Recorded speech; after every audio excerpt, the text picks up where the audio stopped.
Yesterday and the day before yesterday were a very busy 2 days in Paris. The President of Ukraine held bilateral meetings with President Macron, with the Prime Minister of the United Kingdom, Keir Starmer, and there was also a major summit of leaders in support of Ukraine, attended by nearly 30 countries.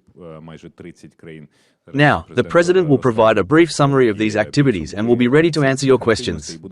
Please.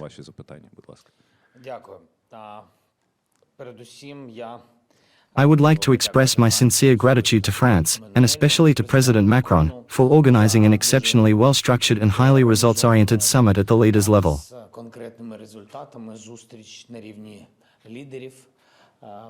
This summit, 31 countries.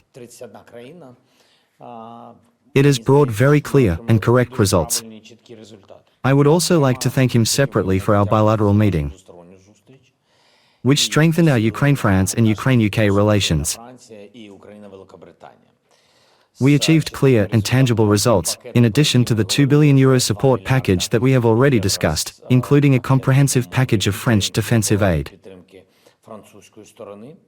We also successfully reached agreements with all of the leaders on several important defense packages, which will be officially announced during the upcoming Ramstein meeting.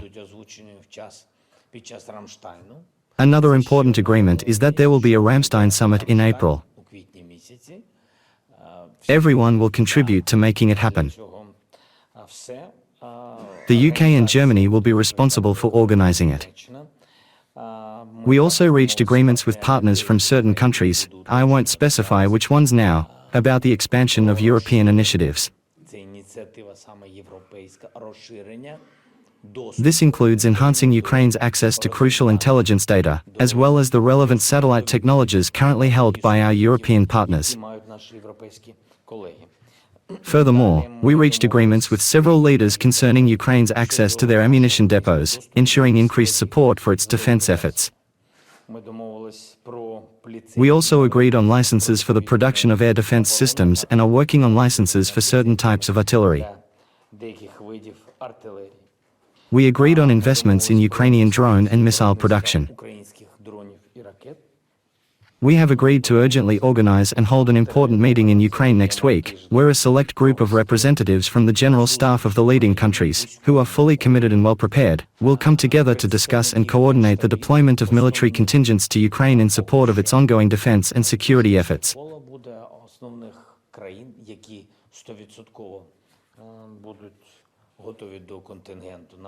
Not all of them will come at first. We're inviting a small group. France, the UK, and Ukraine will certainly be there. This will be the key triangle on this issue. We will showcase our infrastructure, work with our partners, and align our shared vision. Afterward, we agreed that there will be another important meeting, though this time it will not be held at the military level. Instead, it will take place at the level of National Security Advisors, NSAs, where we will continue the final and crucial discussions concerning the security guarantees.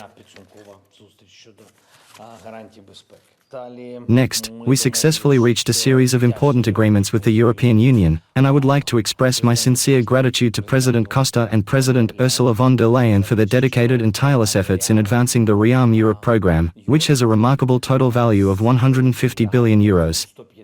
Each country that is involved in this significant and impactful program will have the opportunity to access a share of these funds and utilize them to make investments in Ukrainian production or to collaborate on joint production initiatives with Ukraine, further strengthening our partnership.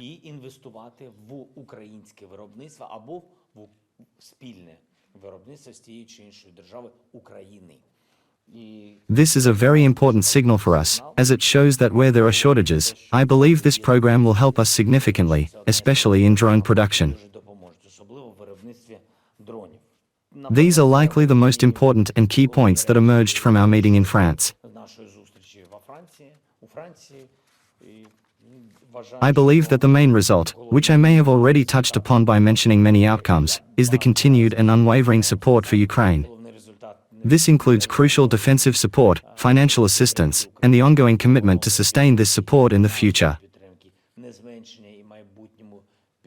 Support for the Ukrainian army, as well as ensuring that no sanctions will be lifted from Russia under any circumstances until the war ends with a just peace. I think all these agreements are an important signal for Ukraine, for Ukrainian society, but also for the United States of America. Thank you, colleagues. Your questions, please. Could you please clarify, Russia has shelled Ukraine's energy infrastructure. Does this mean that the agreements made in Saudi Arabia regarding the prohibition of attacks on energy infrastructure are no longer in effect? And have you received any reaction from Donald Trump's team on this, specifically regarding Russia's actions in targeting energy infrastructure? Following the agreements reached during our second meeting in Saudi Arabia with the US team, I made it clear to Rustem Umerov during our phone conversation that I had one specific question regarding the declaration that is set to be published. Who will conduct the monitoring? I firmly believe that this is absolutely crucial, especially given our tragic experience with previous agreements made with the Russians,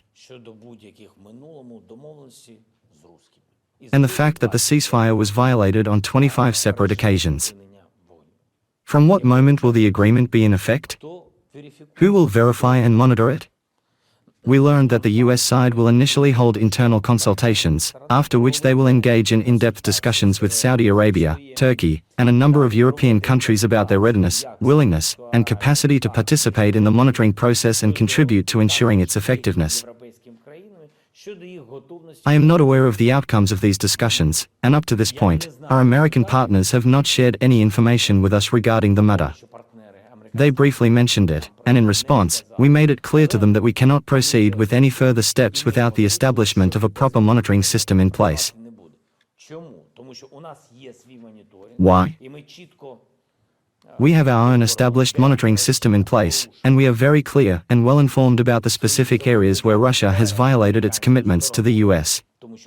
This is because the Americans conducted their own discussions and subsequently informed us that once this document, the one from the second Saudi meeting, is officially published, the agreement will come into full effect and be put into motion.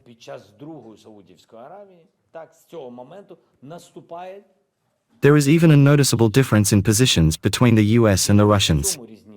As you have likely heard, the Russians are making claims about an agreement with America on March 18th, despite conveniently forgetting that their war is not with the US, but with Ukraine. This misunderstanding highlights the discrepancy in their statements and intentions. So, I believe the most important issue is monitoring. And today, I made a direct request to Ukraine's defense minister, asking him to ensure that all relevant evidence of Russia's violations of these commitments be carefully compiled and forwarded to the appropriate US contacts for thorough review and necessary action.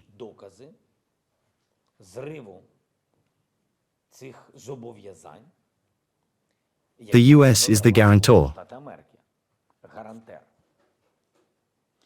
and mediator, right? And that's how I see it. I think we all understand this. For the time being, we are passing this information along, as there are currently no third countries assigned to take on the responsibility of monitoring. For us, the United States remains the primary contact point for these matters. I asked Umerov to collect all relevant information from various sources, including the State Emergency Service, the Ministry of Internal Affairs, energy workers, air defense forces, and other relevant agencies, and then present it in a comprehensive manner to the US side for further consideration. He will also bring up the issue with them, reiterating to the American side that, as president, I am emphasizing once again the critical importance of resolving the monitoring issue as a priority. Thank you very much, Mr. President. I am sure that by now you have reviewed the recent American proposal regarding the minerals agreement. I would like to ask for your perspective on this recent proposal, this recent project, which your government might, in fact, compare to a terrible agreement for Ukraine, and a theft that could undermine your path to the European Union. And the next question, do you have internal disagreements regarding the possibility of, for example, exchanging future minerals for a portion of land? Furthermore, another question. We fully understand that President Trump would like to end this conflict. However, how confident are you that President Trump is conducting these negotiations with Ukraine's best interests at heart? How confident are you that the US is currently seeking to make the best agreements for Ukraine? First and foremost, I want to officially reiterate once again, and this is something of great importance. The Ukrainian side, namely the Cabinet of Ministers of Ukraine and my office, today officially received the latest version or proposal from the United States of America, which represents a significant and important step in our ongoing dialogue and cooperation. This is important. Not sometime earlier, but today. Second, some time ago, we need to compare this agreement to see if it is the same or something different. We will compare it. Our Vice Prime Minister, Yulia Sviridenko, officially received this document during a bilateral meeting with U.S. Treasury Secretary and Mr. Besson, marking an important moment in our ongoing discussions and cooperation. She received this document. I asked her some questions. She said it's very difficult to comment on. This is a completely different document. There are many issues that were not previously discussed. And there are also certain matters that both parties had already rejected or dismissed in earlier stages of the discussions. So, I don't want to create any new controversies or raise unnecessary tensions over this matter, because my primary goal is for us to receive a thorough and concrete legal review at the highest possible level. This is the first thing. Secondly, let them compare all these agreements. There are already a lot of them. I will accept the agreement that our side officially receives. The format has changed. Let's study this format, and then we will talk. We have the Constitution of Ukraine, which clearly and explicitly defines the ownership rights and responsibilities, specifying who owns what in a detailed and unambiguous manner. First. Then, in the Constitution of Ukraine, it is clearly stated that our course is toward the European Union. We are actively working on it. We are passing crucial laws, implementing significant reforms, and taking all the necessary steps to ensure progress and address key issues effectively. Anything that could potentially threaten or undermine Ukraine's accession to the European Union, which partly addresses your question and the point you raised, cannot be accepted or allowed under any circumstances.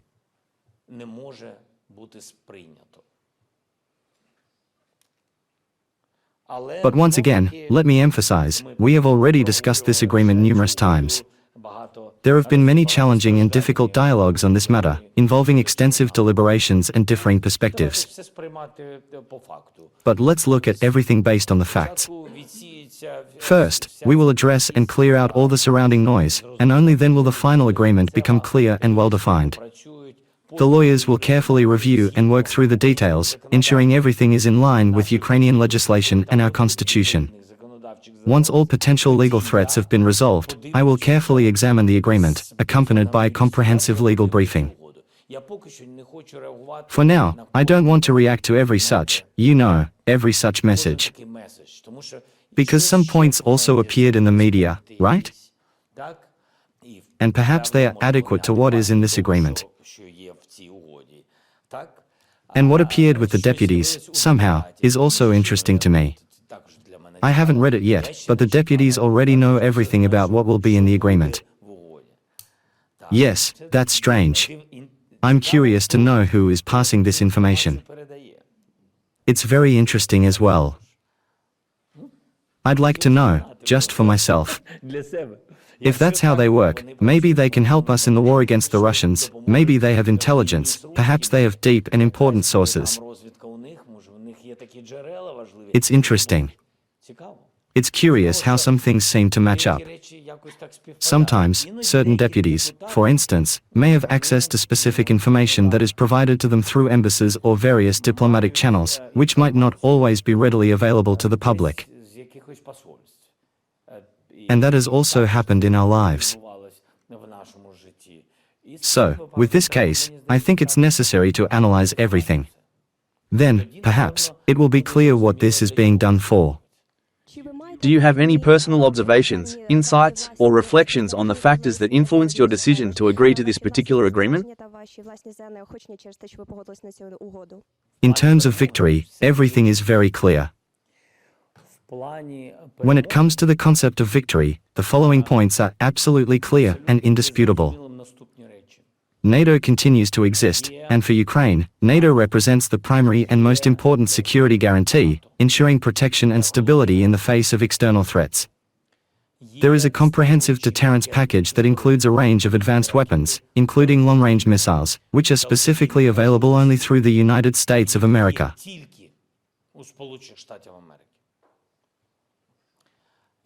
They will be used if the Russians violate Ukraine's borders. This is for the future, a deterrence package. Next, there is the Ukrainian army, fully equipped, the operational Ukrainian army. And then, of course, we have our valuable minerals, which must be protected and safeguarded by all the means I just mentioned, NATO, the Ukrainian army, and advanced long-range capabilities.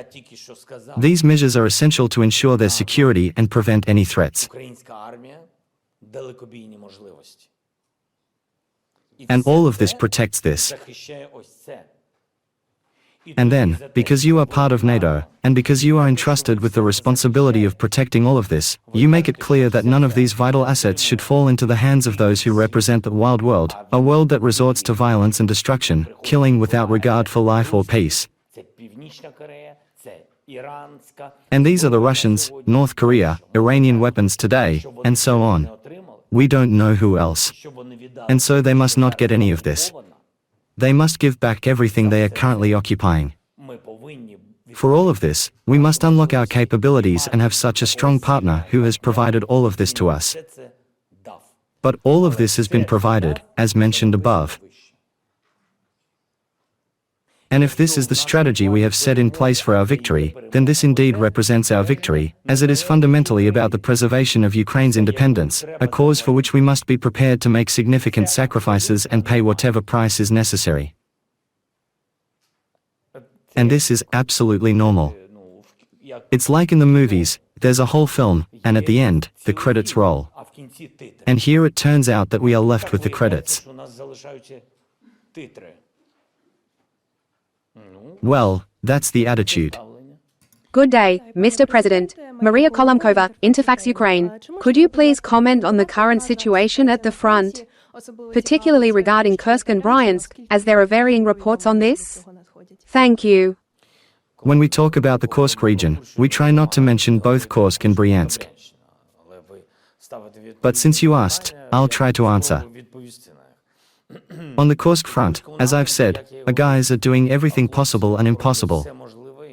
And they are doing it. We have a presence there. We have a physical presence, without any encirclements, in the Kursk region. Presence on the territory of the Kursk region.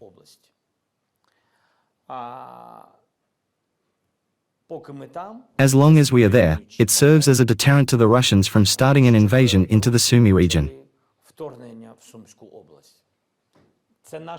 This is our analysis, but it's not a fact, just our assessment. And we are preparing for this. We are taking the necessary steps to reduce the accumulation of their forces and to disperse them, so to speak. For that, just below the Kursk region, we have taken appropriate steps. As for the geographical area extending into the Bryansk region, frankly, we don't care much about the specific borders of these regions. They can count it as 2 regions if they want. They don't even talk about it because they are afraid. But we are taking these actions because we closely observe the ongoing build-up, we analyze their strategies, we intercept their communications, and we come across intriguing audio recordings, such as those where they speak in Russian, asking questions like, "Why go to Sumy when the war will end soon?" These insights give us a deeper understanding of their intentions and mindset. They are afraid, but they have no choice. But the analysis, if they are asking why they should go to Sumy and are building up troops, tells us that our analysis is correct.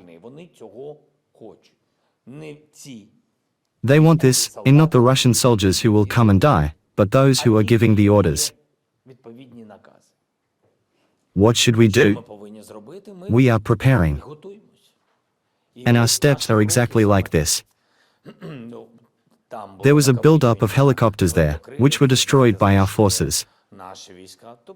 So there is just a build-up of troops, Koreans, Russians, military personnel, helicopters, a lot of everything. And our forces are gradually dealing with this. I believe they are doing the right thing, absolutely. They deliberately prevent the full accumulation of forces at any one point, and they also restrict the ability to shift a large number of troops and heavy weaponry to another direction, especially if they are attempting to intercept or seize the initiative in a particular area. Kharkiv and Zaporizhia, these are the three areas we're talking about. Indeed, these are the three priorities for them today. We've improved the situation. The forces they currently have in the east will not be enough for them.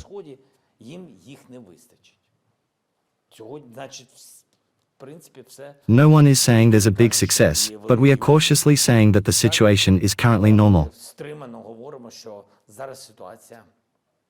It's complicated, but normal. It was reported today that the United States has resumed funding for investigations into crimes against Ukraine, in particular the abduction of Ukrainian children. Marco Rubio stated that this is not the case and the program has not been resumed. Do you have any information on this? There is nothing. No, there is a lot of different information coming out constantly. This is what I was talking about regarding this agreement. It's not in the interest of all parties, because a lot of information is circulating, and we don't understand where the real information is.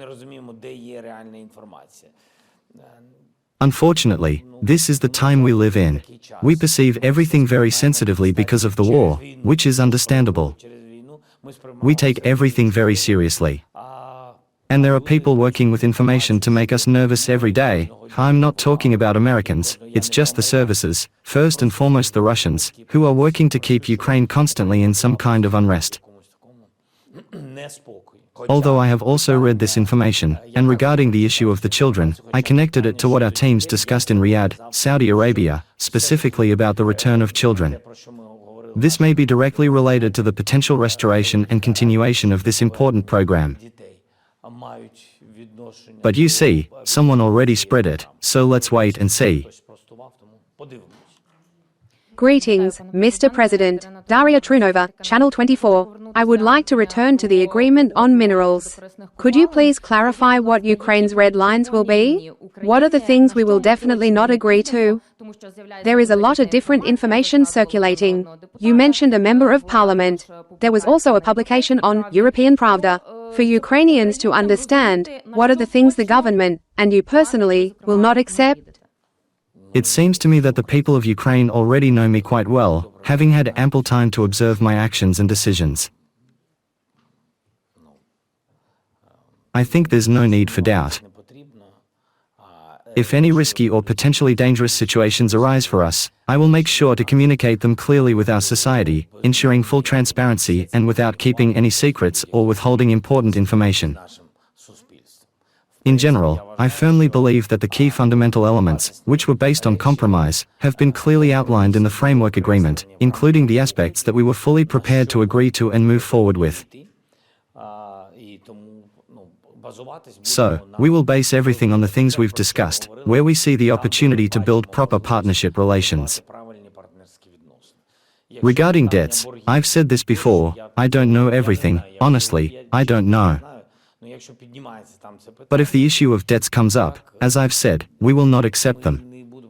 These are absolutely clear things to me, I don't see them. At least, we are talking about the past. If, and I want to emphasize this once again, it pertains to any future prospects, potential new assistance, or additional comprehensive packages of support, then the United States may very well set specific conditions, fully recognizing and making it clear that nothing will be given to us entirely for free, without obligations, commitments, or mutual agreements in place. They officially say that.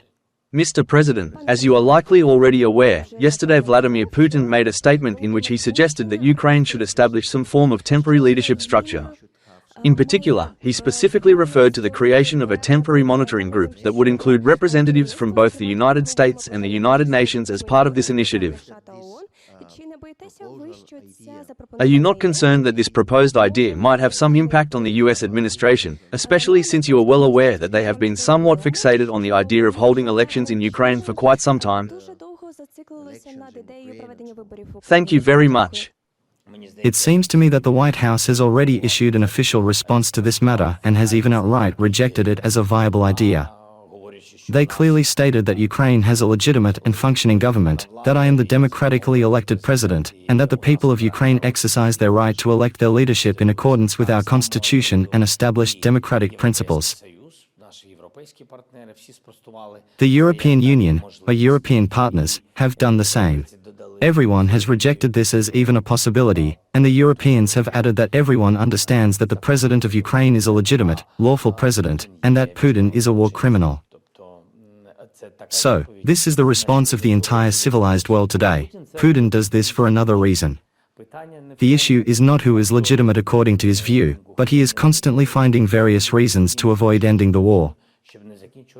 He is afraid of negotiations with Ukraine. He is clearly afraid of engaging in direct negotiations with me personally, and by deliberately attempting to exclude Ukraine from the process, he demonstrates that, in his view, Ukraine is not an independent subject of international relations, but rather something he believes can be disregarded or sidelined. Although I believe the problems are deeper, he has no arguments for negotiations with the Ukrainian side. He is truly a criminal, and he truly attacked us. His army is indeed an occupying force. They are really occupiers. They are illegally on our territory, and they must be held accountable for this. And in fact, they should be responsible for this. Everything he does is a delay tactic, avoiding any opportunity, any process for negotiations. He is delaying any steps towards ending the war. He does not want to end the war. So, once again, we say that there is too little pressure on him. It is extremely important for us that this fundamental principle is fully recognized and acknowledged by the United States. Moreover, Europe has a clear and comprehensive understanding of this reality. 99% of European partners are completely unified and fully consolidated in their position on this matter. Europe will continue with the sanction packages. Even if someone in Europe tries to block them, Europe will find other ways. It will not be easy, but they will find ways. He understands that this is the situation. For us, it is of utmost importance that the United States not only aligns with but also actively supports a firm and unwavering position. This includes a strong stance on sanctions, a consistent and reinforced diplomatic pressure strategy, and the application of maximum possible pressure on Putin in every available way. That is what our partners promised. They promised that if Putin shows unwillingness to end the war, at least to stop the fighting, there will be tough responses. We are waiting for that. It's like ping pong, whatever Putin says can always be answered. I think, in principle, we would agree to talk not to him, but to someone who would represent Russia. I believe that within Russia, there are various individuals, influential figures, and business entities, as well as numerous diverse regions with their own interests. This includes some serious and significant business sectors. I think that if there are those among them who have constructive ideas on how to bring an end to this war, we would be open to discussions. Despite the fact that Putin himself has no intention of ending the war, if there are people within Russia who genuinely want to pursue peace, then why not consider engaging with them? Why not? I believe that there exists a certain segment of the opposition within Russia that, despite holding differing views, remains in a state of fear and intimidation due to Putin's authoritarian rule and repressive tactics. Maybe they won't be afraid if Europe, America, and Ukraine are ready to talk to the opposition?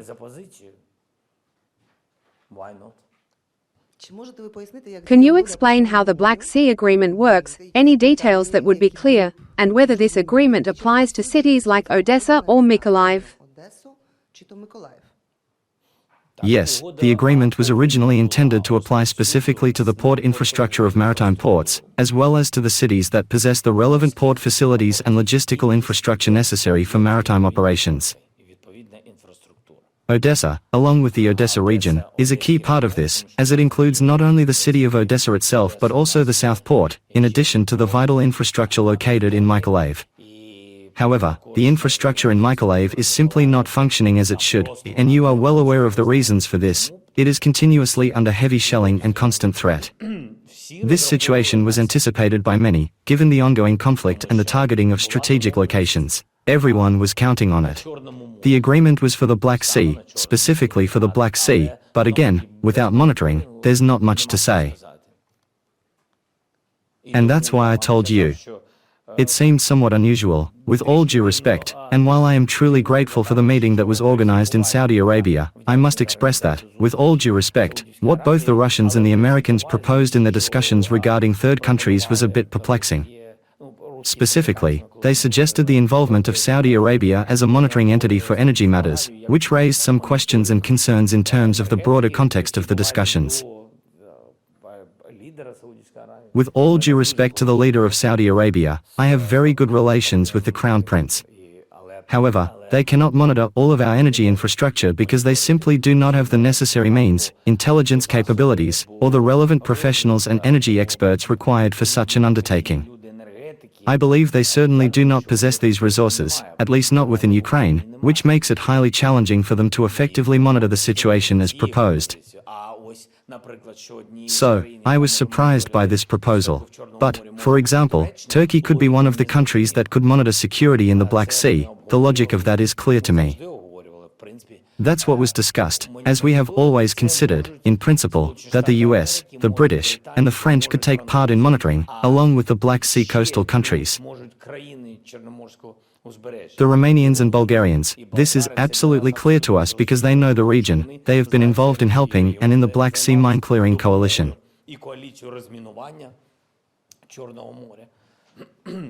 I don't see any problems if there is a willingness. Thank you, Mr. President. Goodbye.